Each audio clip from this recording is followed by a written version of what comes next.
अच्छे राजन पांडे निश्चित रूप से अच्छे आदमी हैं, अच्छे नेता हैं, नौजवान है, युवा है।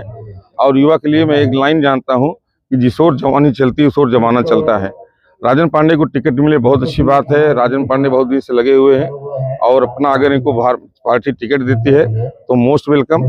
पब्लिक उनको जिता के लाएगी। मेरी शुभकामना उनके साथ है। और बोलिए भारत माता की, भारत माता की।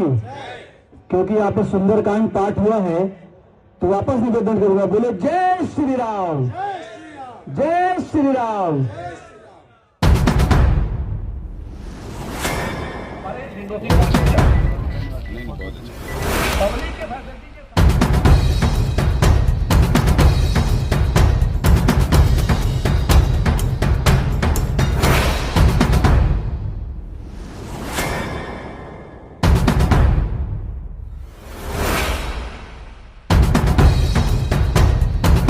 नमस्कार, मैं हूं अवधेश और आप देख रहे हैं बवंडर इंडिया टीवी।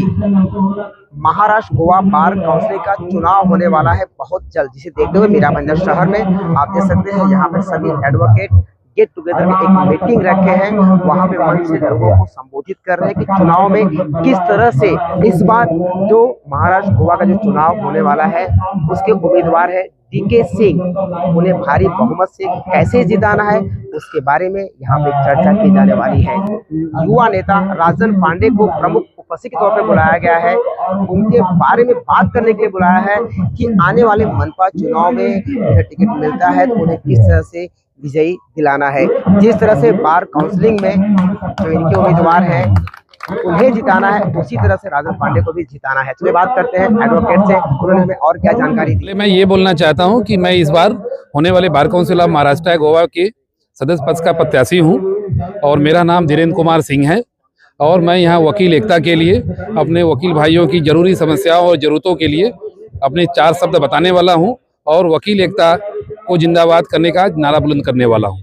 यहाँ पे भेदभाव काफी किया जाता है उत्तर भारतीय मराठी अगर को लेकर, उससे आप कैसे सुलझाएंगे? देखिए, ऐसा बात नहीं है। हमें अपनी वकील एकता को आगे बढ़ाना है। हमें ये जातिवाद, क्षेत्रवाद, प्रांतवाद से ऊपर उठ के रहना है और हमें अपने वकील एकता को आगे बढ़ाना है। हमें इन सब चीज़ों को नहीं सोचना है और अपनी बात को अपनी ईमानदारी से रखना है कि हमारी वकील एकता, अखंडता उसकी कैसे कायम रहेगी। आप वकीलों के लिए क्या? देखिए, हम शुरू से ही लोअर कोर्ट में प्रैक्टिस किए हुए हैं, एमएम कोर्ट में प्रैक्टिस किए हुए हैं और हमने ये अनुभव किया हुआ अपने 20 साल की वकालत में कि जो वकीलों की बेसिक ज़रूरतें होती हैं वो लोअर कोर्ट के वकीलों को होती हैं। हमारे वोटर्स भी 90% लोअर कोर्ट से आते हैं और जो जरूरत समस्याएं होती हैं 90% समस्याएं और जरूरतें भी हमारे लोअर कोर्ट के वकीलों की होती है। हमने ये फील किया कि बार काउंसिल में उनका रिप्रेजेंटेशन पिछले 70 सालों से एक भी नहीं रहा है। जो मैं आज भाइयों से अपील करना चाहता हूं कि अपनी इस बात को बार काउंसिल तक पहुंचाने का प्रयास। अच्छी बात है, ये सुखद बात है कि हमारे यहाँ पे जितने लिटिगेंट्स रहेंगे, जो आम पब्लिक रहे, उसकी सुविधा के लिए अच्छा रहेगा और वकील एकता को यहाँ पे सुचारू रूप से चलाने के लिए मैं अपील करूँ। ये विशुद्ध रूप से वकीलों का कार्यक्रम है और 2026 में बार काउंसिल ऑफ महाराष्ट्र और गोवा का चुनाव है। उसके लिए हमारे डीके सिंह, धीरेन्द्र कुमार सिंह, जो बॉम्बे से हैं, देहरी में रहते हैं, तो ये भी कंटेस्ट कर रहे हैं। और इस मतलब ये उनका इस तरह से चुनाव प्रचार का एक पहला चरण है। और इसके लिए जितने हमारे एडवोकेट बंधु हैं, जितने हमारे एडवोकेट भाई हैं, मेरा भाईंदर में काफ़ी मात्रा में है। मेरी समझ से 600-700 एडवोकेट हो गए यहाँ पे। तो इस तरह से वो गेट टुगेदर करके लोगों से मिलने जुलने का काम कर रहे हैं और बार काउंसिल ऑफ महाराष्ट्र और गोवा के इलेक्शन में वो जिसे चुन करके आए, ऐसा श्री डीके सिंह जी हैं, उनका नाम धीरेन्द्र कुमार सिंह जी है, बहुत अच्छे अधिवक्ता हैं और बहुत अच्छा रेपुटेशन उनका है। इसके पहले हमारे उत्तर भारतीय समाज से केवल एक advocate bar council of Maharashtra Goa में चुना गया था, एडवोकेट अनिल सिंह। तो उन्होंने इतिहास बनाया था, उस इतिहास को ये दोहराने जा रहे हैं डीके सिंह जी। और ये कार्यक्रम विशुद्ध रूप से डीके सिंह के लिए है और हमारे एक नए उभरते हुए नए नेता, नौजवान नेता राजन पांडे जी हैं, जो भाजपा के नेता हैं, उनका भी इसमें इस कार्यक्रम में योगदान है और लोगों का सहयोग है। तो उनके बारे में भी, उनके भविष्य के बारे में भी लोग यहाँ कुछ कहने के लिए, बताने के लिए आए हैं।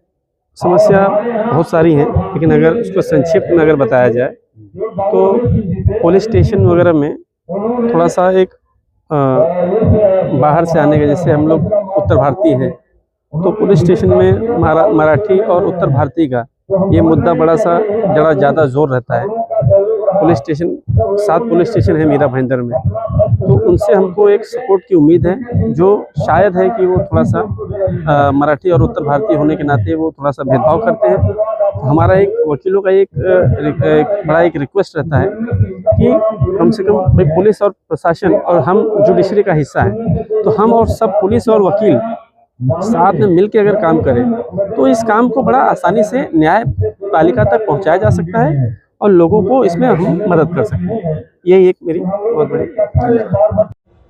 मेरे साथ बोलिए भारत माता की, भारत माता की।